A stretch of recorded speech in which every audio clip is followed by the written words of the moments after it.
I never thought the day would come when I'd have to choose between my blood and my dignity. But when my parents handed me the keys to a rotting, vine-covered shack while my sister walked away with a luxury high-rise apartment, the choice was practically made for me. They told me I was the strong one and that I had vision, but we all knew what that really meant. They wanted me to struggle while she cruised through life on a silver platter.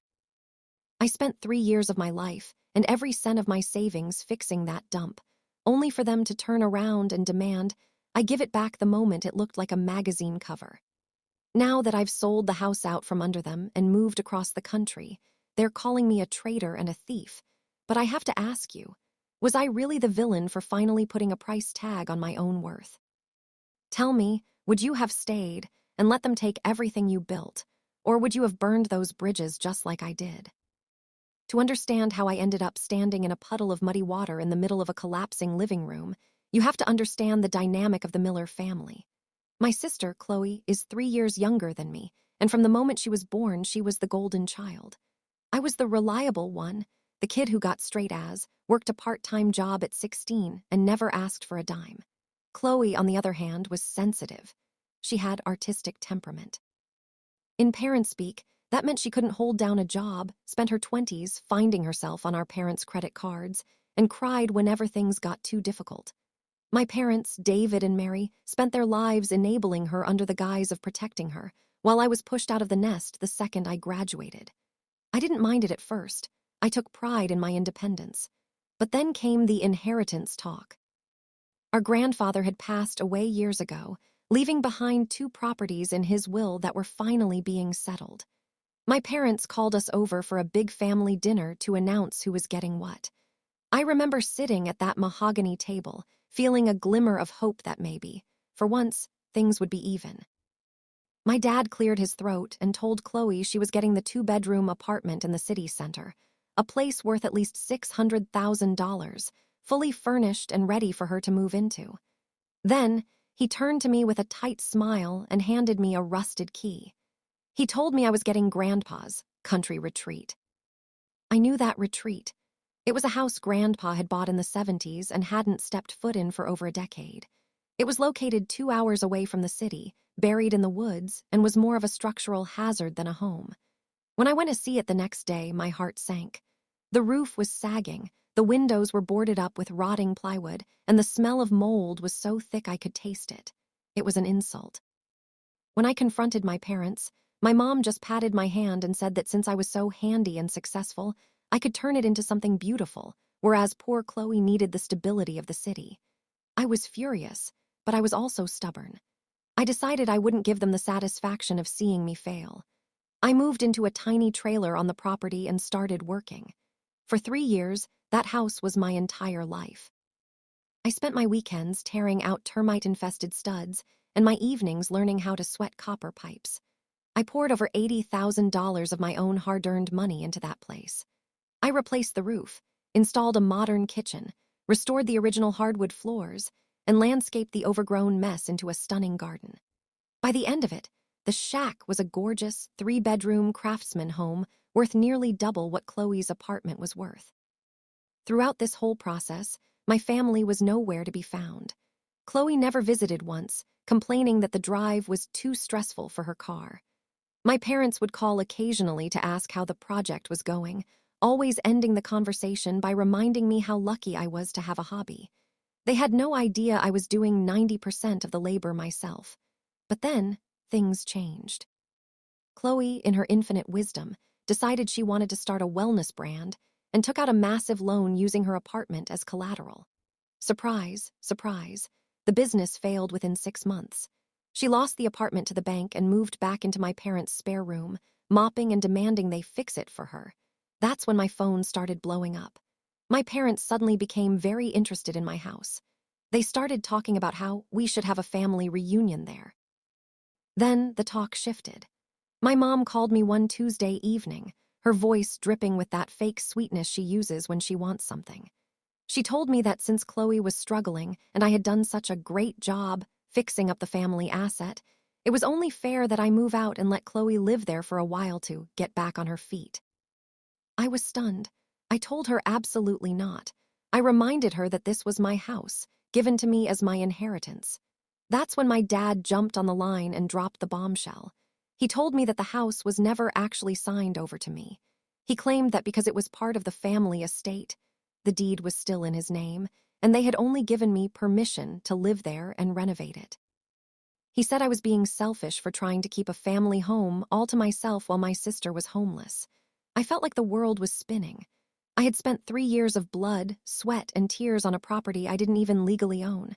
I didn't sleep that night. I dug through the old boxes of paperwork Grandpa had left me, and that's when I found it. My parents had lied. Or rather, they had been lazy. Grandpa's will explicitly stated that the properties were to be transferred to the grandchildren directly upon his death, but my parents had never finalized the paperwork properly. However, there was a secondary document, a signed letter of intent, and a preliminary deed transfer that Grandpa had filed years before he died, nomming me as the sole owner of the country property, regardless of its condition. My parents had ignored it, thinking I'd never look. So that's where I stood.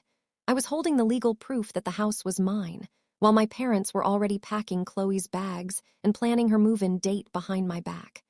They were treating me like a glorified contractor who had just renovated a house for free for his sister. I had a choice to make.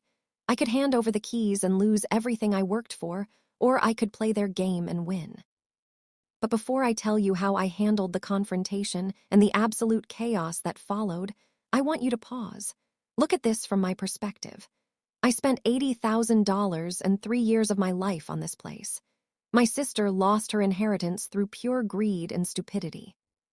If you were me, would you hand over the keys to keep the peace, or would you fight dirty to keep what's yours? Drop a comment right now and tell me what you would have done in my shoes, because what I did next changed my family forever. The next morning, I didn't call my parents. Instead, I called a high-end real estate attorney and a local agent. I showed them the documents. The attorney confirmed that while the deed was messy, the letter of intent and the fact that I had paid the property taxes and insurance for 3 years gave me a massive legal claim. He helped me fast-track the quiet title action. Within 2 weeks, the house was legally, officially, and indisputably mine. I didn't tell a soul.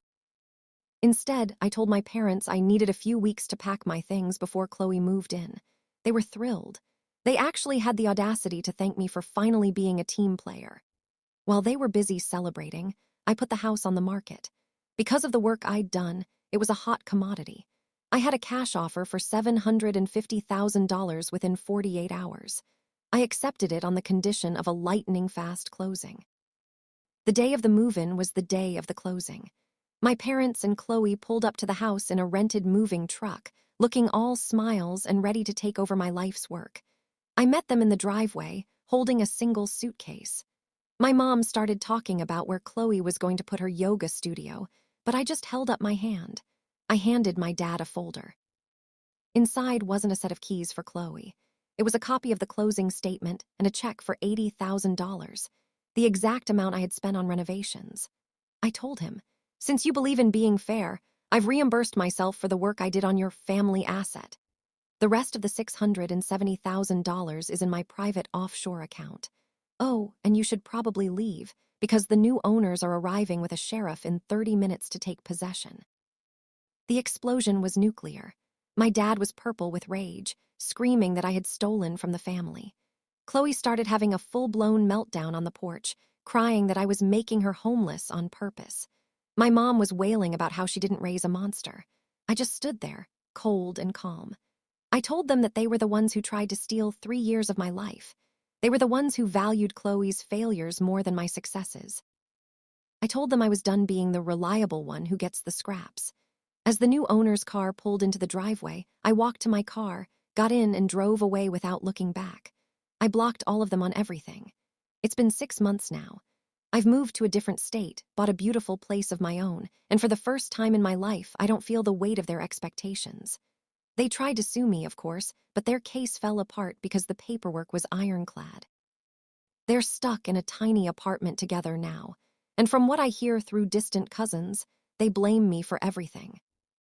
At the end of the day, I learned that being the strong one in a family often just means you're the one they feel most comfortable hurting. I don't regret selling that house for a second, because I didn't just sell a building. I sold my role as the family doormat. If your family treats your hard work as their communal property, they aren't a support system. They're a weight around your neck. Like this video if you think I did the right thing by taking the money and running, and subscribe for more stories about people finally standing up for themselves. Do you think I should have shared the profit with them, or did they get exactly what they deserved? Share your final thoughts on this whole mess in the comments section. I'll see you all in the next story.